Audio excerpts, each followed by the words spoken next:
Some places don't call you with sound. They call you by refusing to let you leave. The wind came low across the Wyoming plains that night, dragging dust along the frozen ground like something restless and unfinished, and Ethan Cole stood on the worn wooden porch of his ranch house, staring into the dark as his lantern flickered against the boards, the light barely reaching past the steps before it was swallowed whole by the open land. And for a long moment, everything felt still in the way that only comes before something shifts, before something decides it's waited long enough. And then the horses came. Not running, not wild, but deliberate, their hooves pressing slow and heavy into the dirt as Dust moved first, his dark coat catching the faint glow, followed by Rook and Halo close behind, their breath rising in pale clouds against the cold night air, and they stopped just a few feet from the porch, not pacing, not grazing, just standing there, watching him, all three of them, their eyes fixed not with the dull calm of animals at rest,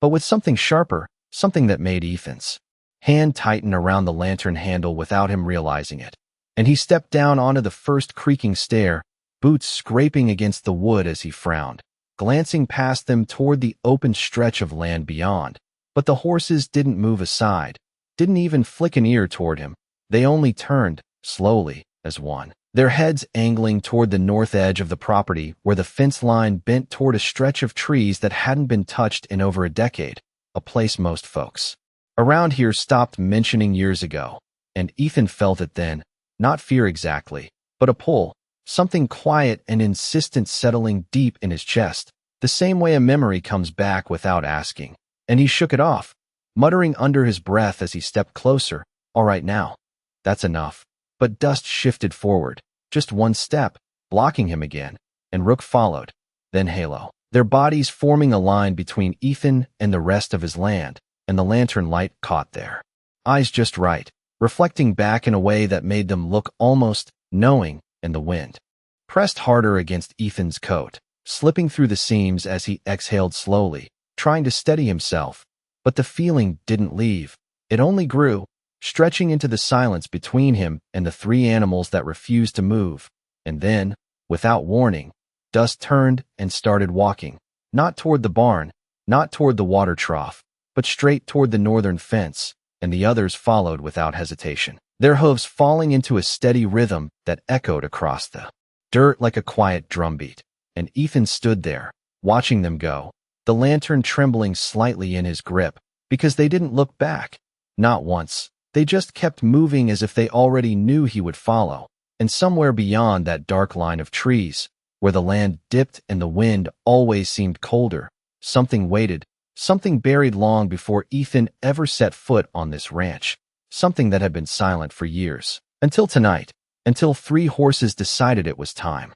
for it to be found. The ground felt different the moment Ethan stepped off the last porch plank and onto the open dirt, as if the earth itself had been holding its breath and was now quietly exhaling beneath his boots. And he did not rush, not yet, because something about the way those three horses moved ahead of him demanded patience, demanded that he listen instead of lead. And so he followed at a distance, the lantern swinging low at his side, its light brushing over patches of dry grass and scattered stones as the wind carried a colder edge the farther north they went, the kind of cold that settled into the seams of memory rather than skin. And ahead, Dust did not break stride, his head steady, ears forward, while Rook and Halo stayed close, their formation unbroken like they had walked this path more times than Ethan could count, even though he knew they had not in any way that made sense. And that was what unsettled him most, not the darkness, not the silence,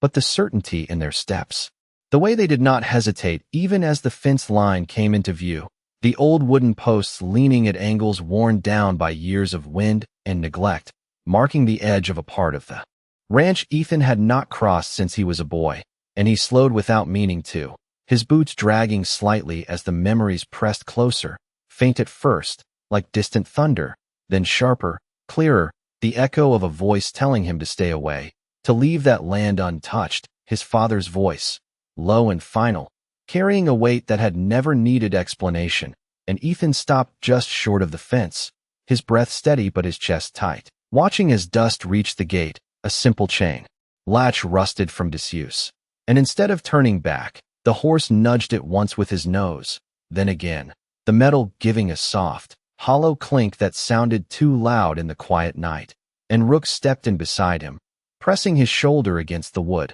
while Halo circled slightly behind, as if closing off the only path back, and Ethan let out a slow breath, shaking his head, trying to ground himself in something simple, something real. But the air did not feel simple anymore. It carried something older, something that had been waiting beneath the surface of this land long before he ever inherited it. And he reached forward almost without thinking, his hand brushing the cold chain as he lifted it free, the metal rough against his fingers, and the gate creaked open with a drawn-out groan that seemed to stretch into the trees beyond, where the darkness thickened and the wind dropped to almost nothing, as if even it refused to follow. And the horses moved through without hesitation, one after the other, disappearing into the narrow path that cut between the trees, their shapes fading into shadow until only the faint sound of their hooves remained, steady and unbroken. And Ethan stood there for a moment longer, the lantern flickering as if uncertain, his mind caught between turning back and stepping forward. But the choice had already been made somewhere deeper than thought, somewhere older than fear. And when he finally crossed the fence line, the ground beneath his boots felt softer, looser, like soil that had been disturbed once and never quite settled again. And the smell changed too, less dust, more earth, damp and quiet, carrying a weight that pressed against his senses in a way he could not explain. And ahead, just barely visible through the trees, the three horses had stopped, their bodies still, their heads lowered toward a single patch of ground that looked no different from the rest. And yet something about it pulled at him, subtle but undeniable, like a thread tied from that place straight to his chest, tightening with every step he took closer, until the rest of the world seemed to fall away, leaving only the sound of his boots, the faint rhythm of his breath, and the growing certainty that whatever lay beneath that patch of earth had not been forgotten, only waiting for the moment someone would finally listen. The three horses did not move when Ethan stepped closer, and that stillness carried more weight than any sudden motion ever could, because it was not the stillness of rest but of intention, the kind that settles when something has reached the exact point it was meant to reach. And Ethan slowed his pace without realizing it, each step quieter than the last, as if the ground itself demanded respect, the lantern in his hand now barely swinging, its light casting long, uneven shadows across the patch of earth the horses had chosen. And for a moment he simply stood there, listening, not to the wind because it had fallen away completely, not to the trees because they held their breath, but to the faint, almost imperceptible rhythm beneath it all, something like a memory pressing upward through the soil. And dust shifted slightly, lowering his head further until his nose nearly touched the ground, while Rook pawed once, slow and deliberate, the soft scrape of hoof against dirt sounding louder than it should have. And Halo circled once behind Ethan before stopping at his back, closing the space like a quiet reminder that leaving was no longer part of the moment. And Ethan exhaled slowly, his breath visible in the cold air as he crouched down, the lantern placed beside him, its glow steady now as if even the flame had settled into the same strange calm. And he reached forward, brushing his fingers across the surface of the earth, expecting the familiar dryness of the ranch soil. But instead he felt something different, looser, softer, as if the ground had been disturbed long ago and never fully healed. And his hand paused there, pressing slightly, feeling the subtle give beneath the top layer. And that was when the first memory came back clear enough to stop him. Not a full image, not a complete moment, but a fragment, his father standing at the edge of this very place, hat pulled low, voice steady but firm as he said, "Some land is better left alone, son." And Ethan had not understood it then, had not questioned it either, because there had been something in his father's tone that closed the subject before it ever opened. And now, kneeling in the quiet with three horses watching him like witnesses, Ethan felt that same weight settle over him again, heavier this time, because it was no longer just a warning, it was a question. And he swallowed once, his throat dry despite the cold, before reaching for a small branch nearby, using it to scrape lightly at the surface, the dirt shifting easier than it should have, the top layer breaking apart with almost no resistance. And dust lifted his head slightly at that, ears flicking forward, while Rook stepped closer, his breath warm against Ethan's shoulder, steady and present, and the sound of the branch dragging through the soil grew louder in the silence, each stroke revealing darker earth beneath, richer, untouched by sun or wind for years. And Ethan's movement slowed as something metallic brushed faintly against the wood, a dull, hollow sound that did not belong to rock or root. And he froze, the branch hovering just above the ground as his heart began to beat a little harder, not from fear, not yet, but from recognition, the kind that comes before understanding. And he set the branch aside, his fingers returning to the soil, brushing it away more carefully now, uncovering just enough to reveal the edge of something flat, something man-made, its surface worn but unmistakably placed, and Ethan leaned back slightly, his eyes lifting to the horses, and for the first time since he had followed them into the trees, he saw it clearly in their gaze, not urgency, not panic, but patience, like they had done their part and were now waiting for him to do his. And the realization settled over him slowly, steady as the cold air around him, that whatever lay beneath this ground had not been an accident, had not been forgotten by chance. It had been left here, hidden with purpose, and somehow, in a way he could not yet explain, these three silent creatures had carried that purpose back to him, step by step, until he could no longer pretend it did not exist. The metal edge did not rise easily, and that resistance told Ethan more than any words could have, because things that were meant to be forgotten do not come back to the surface without a quiet kind of struggle. And he leaned forward again, brushing away more dirt with his hands, slower now, more careful, the cold soil pressing into his skin as he uncovered a wider section of the object, enough to see that it was not just a loose piece, not debris, but something placed with intention, a flat lid set into the ground, its corners squared, its surface worn by time but not by chance. And the lantern beside him flickered once as if reacting to the shift in air, casting a longer shadow across the hollow he was uncovering, and Ethan paused, his breath steady but deeper now, his eyes tracing the edges of the buried shape as memory pressed closer again, not in fragments this time, but in feeling. The weight of his father's silence whenever this part of the ranch was mentioned, the way conversations would end without explanation, the way certain questions were never answered. And behind him, Halo shifted her stance, hooves pressing softly into the soil, while Rook let out a low breath that drifted across Ethan's shoulder, warm and steady, grounding him in the moment even as the past tried to pull him backward,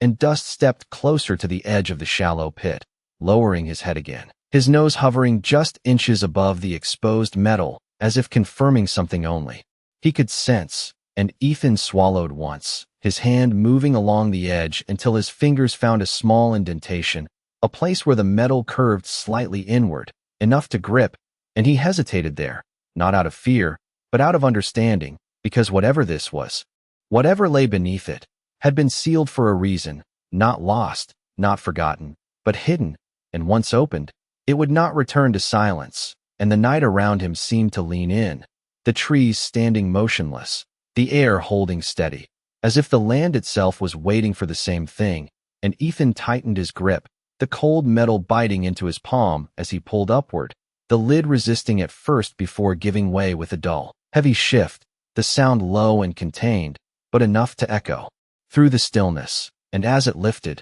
the smell rose with it, not sharp, not overwhelming, but aged, like something that had been closed away from light for too long, and Ethan set the lid aside carefully, his movements measured, deliberate, as he leaned forward to look inside, the lantern light stretching across the opening, revealing the shape of a box beneath, smaller, darker, its surface coated with a thin layer of dust that had not seen air in years, and he did not reach for it immediately. Instead, his eyes moved slowly over what little he could see, taking in every detail as if trying to understand before touching, and behind him, the horses remained silent, unmoving, their presence steady and unwavering, no longer guiding, no longer urging, but simply there, like witnesses to something that had already been decided long before this night began, and Ethan felt it then, clear and undeniable, that this was not the end of what they had brought him to, but the beginning of what they had been waiting for him to find.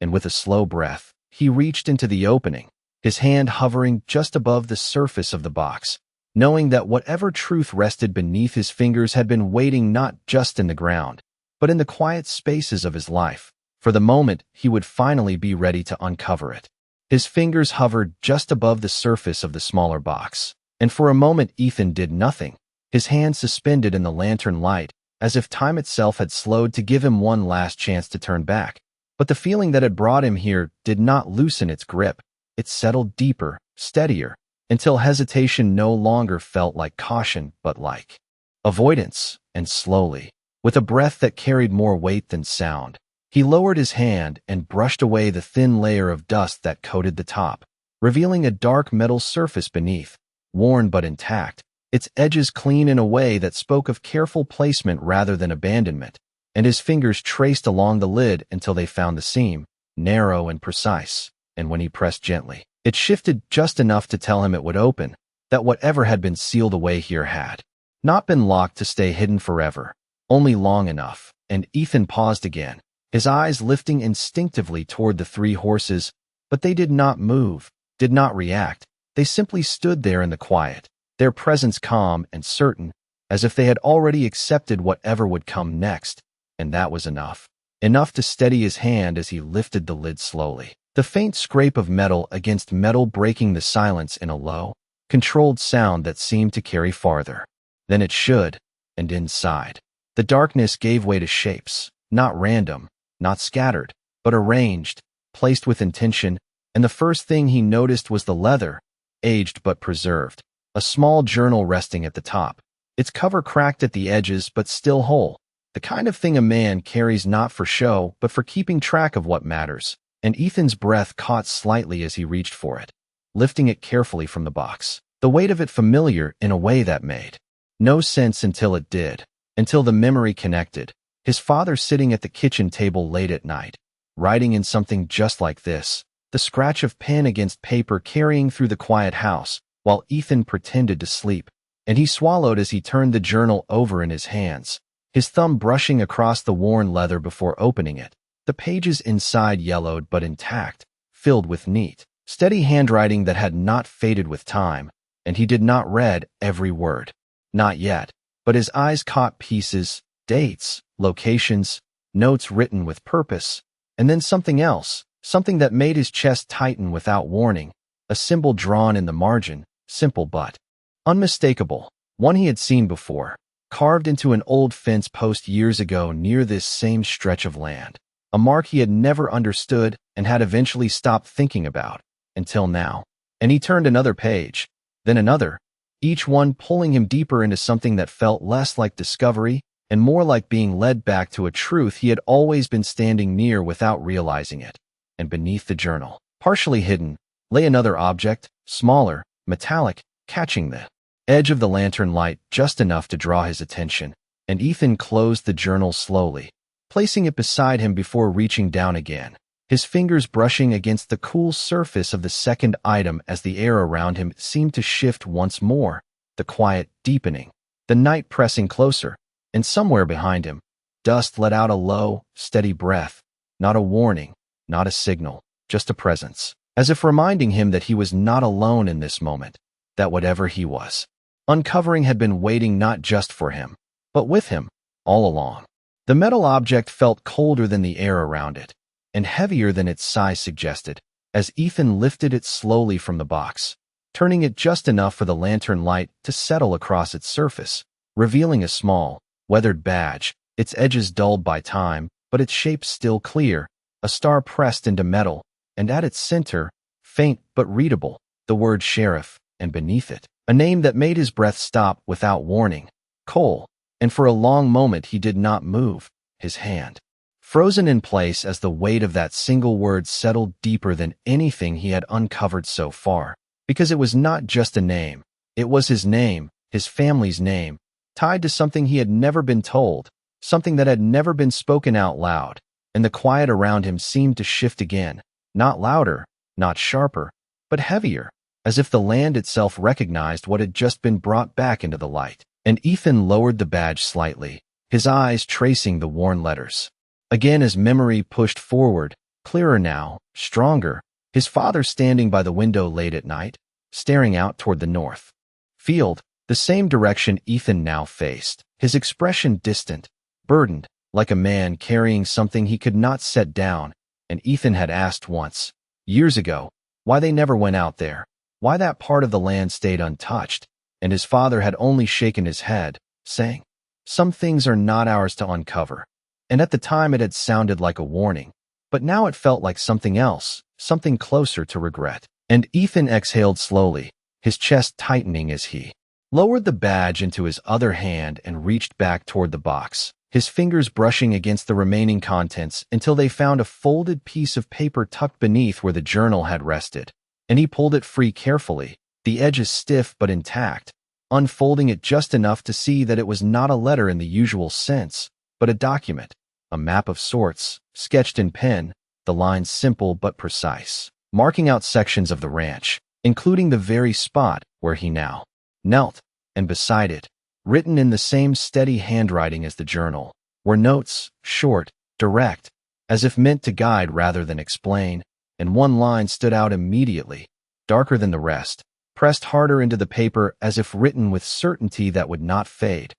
"If this is found, the truth was meant to return." And Ethan's grip tightened slightly on the page as he read it again, the words settling into place with a quiet finality, and behind him, the horses shifted almost in unison, not moving away, not stepping closer, just adjusting their stance as the moment deepened, their presence steady as ever, like they had carried him exactly where he needed to be and were now holding the silence around him while he caught up to what had already begun. And Ethan lowered the map slowly, his gaze drifting back to the open box, to the space where these pieces had rested for years beneath the soil, untouched, unseen, waiting. And for the first time since he had followed the horses into the trees, the unease in his chest began to change, not disappearing, but reshaping into something clearer, something grounded, because this was no longer just a mystery. It was a message, one left deliberately, one that had found its way back to him through time, through silence, through three quiet animals that refused to let him walk away. And as the lantern light flickered gently beside him, Ethan understood that whatever came next would not be about uncovering what was hidden, but about deciding what to do with the truth now that it had finally been brought into the open. The words on the page did not fade when Ethan looked away. They stayed with him, settled somewhere deeper than thought, echoing quietly against everything he had believed about the land he stood on. And for a long moment he remained still, the map in one hand, the badge in the other, both of them carrying a weight that had nothing to do with metal or paper, and everything to do with truth that had been waiting far longer than he had realized. And he lowered himself back onto his heels, the lantern light shifting slightly as he moved, casting a softer glow across the open box and the disturbed earth around it. And slowly, almost without thinking, he reached for the journal again, opening it this time with purpose, his fingers turning the pages more carefully, more deliberately, his eyes scanning not for fragments now, but for meaning, and the handwriting remained steady throughout, consistent, measured, the kind of writing a man uses when he is trying to make sense of something that refuses to settle. And Ethan began to see it then, not all at once, but piece by piece, entries that spoke of patrol routes, of boundaries, of small details that seemed ordinary on the surface, but beneath them, woven quietly between the lines, were notes that did not belong to routine, mentions of voices in the distance when no one was there, of tracks that appeared and disappeared without pattern, of a place that felt wrong in a way that could not be explained. And the further Ethan read, the more the tone shifted, subtle at first, then clearer, the words growing heavier, more urgent, until one entry near the middle of the journal drew his full attention. The ink pressed deeper into the page as if written with a steadier hand than the rest.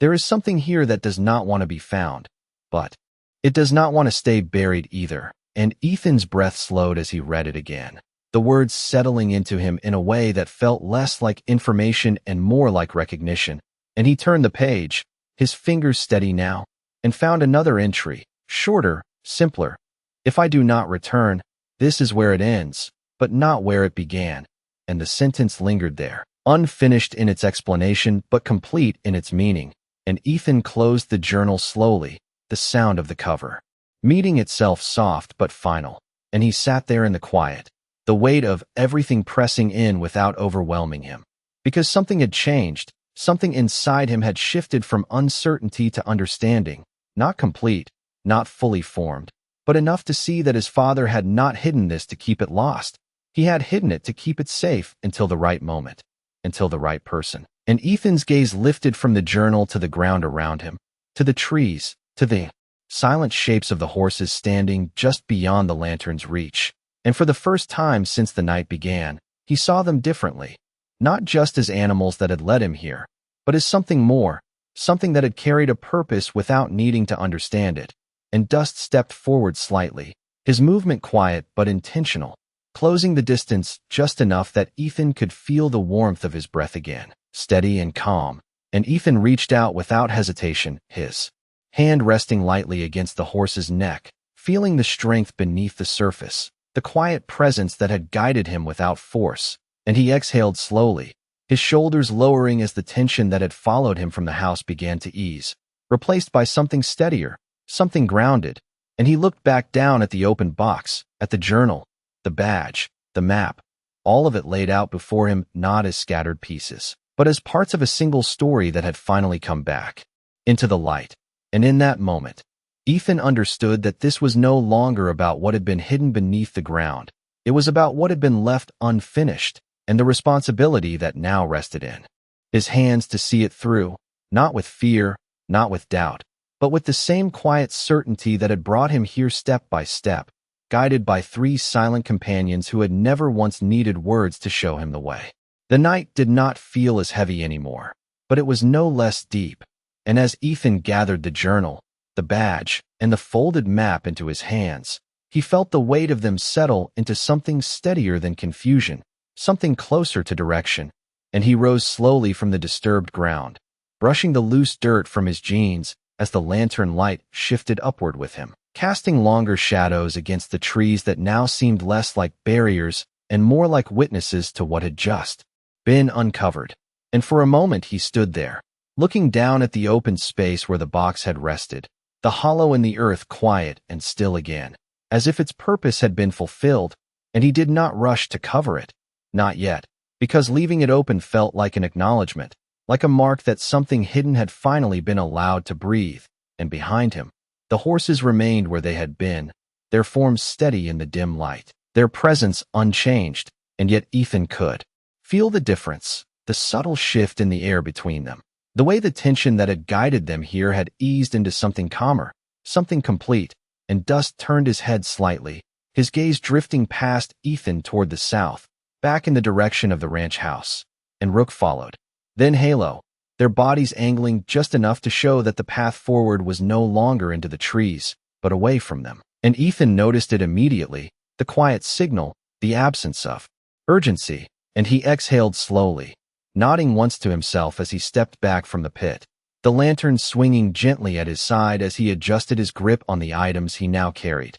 And when he turned to follow the horses, it did not feel like being led anymore. It felt like walking alongside something that had already done its part. And the path through the trees seemed different now, not darker, not lighter, but clearer, as if the uncertainty that had filled it before had been replaced by understanding. And each step back toward the fence came easier than the last, the ground firm beneath his boots, the air shifting gradually from damp earth to dry open land. And when they reached the gate, Ethan did not hesitate this time. He lifted the chain smoothly, the metal giving the same hollow sound as before, but now it carried no weight beyond what it was, just a simple movement marking the transition from one place to another. And the horses passed through first, their pace steady and unhurried. And Ethan followed, closing the gate behind him with a quiet click that seemed to settle something final in the night. And as he stepped back onto the open stretch of his ranch, the wind returned,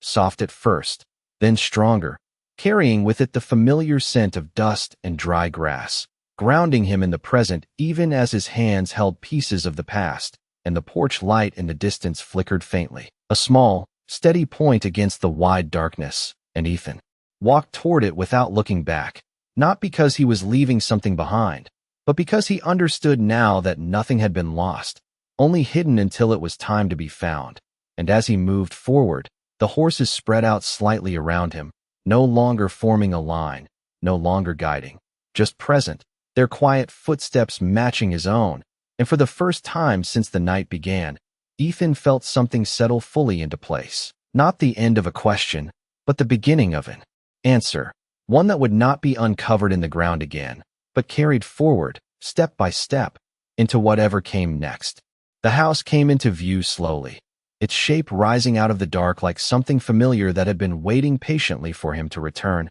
And as Ethan stepped onto the porch, the boards creaked beneath his boots in the same quiet rhythm they always had. But tonight the sound carried differently, less like routine and more like confirmation, and he paused at the door, the lantern light brushing across the worn wood as he looked down at what he carried. The journal, the badge, the folded map, each one resting in his hands with a presence that no longer felt heavy, only certain. And when he stepped inside, the air shifted again, warmer, still, filled with the quiet echoes of a life that had moved forward while something behind it remained unresolved. And he set the lantern on the table, its glow spreading across the surface, catching the edges of the objects as he placed them down one by one. Careful, deliberate, like he was not just setting them aside, but placing them where they finally belonged. And for a moment he stood there, his hands resting on the edge of the table, his gaze moving between the journal and the badge, the two things that tied the past to the present in a way he could no longer ignore.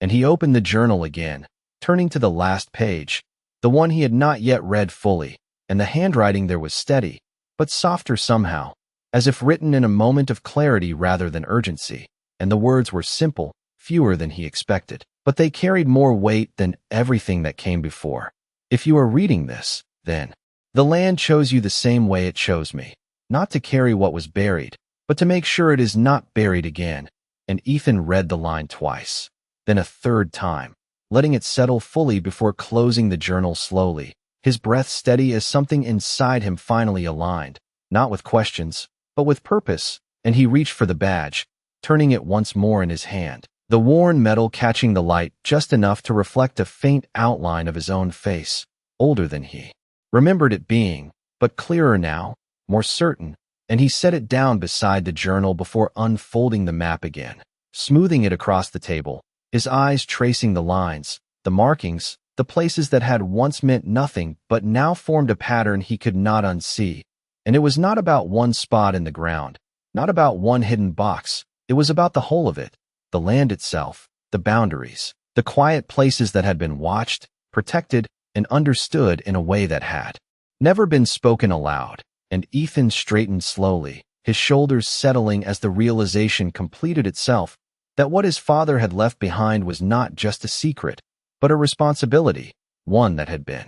passed forward not through words, but through time, through silence, through the quiet insistence of three horses who refused to let the truth remain hidden. And outside, the wind moved gently across the ranch, carrying with it the soft sound of hooves shifting in the dirt. And Ethan stepped back onto the porch, the cool air meeting him as he looked out across the land that now felt different, not changed, but revealed. And the horses stood a short distance away, no longer watching him, no longer waiting, just there, calm and still beneath the wide open sky. And Ethan let out a slow breath, his gaze lifting toward the horizon where the first hint of dawn was beginning to break, a thin line of light stretching across the edge of the world. And in that quiet moment, with the past no longer buried and the future no longer uncertain, he understood something simple and steady, that some truths are not meant to stay hidden, not because they demand to be uncovered, but because they wait for someone willing to carry them forward. And sometimes, it takes the quiet strength of something that cannot speak to remind a man exactly where he is meant to stand.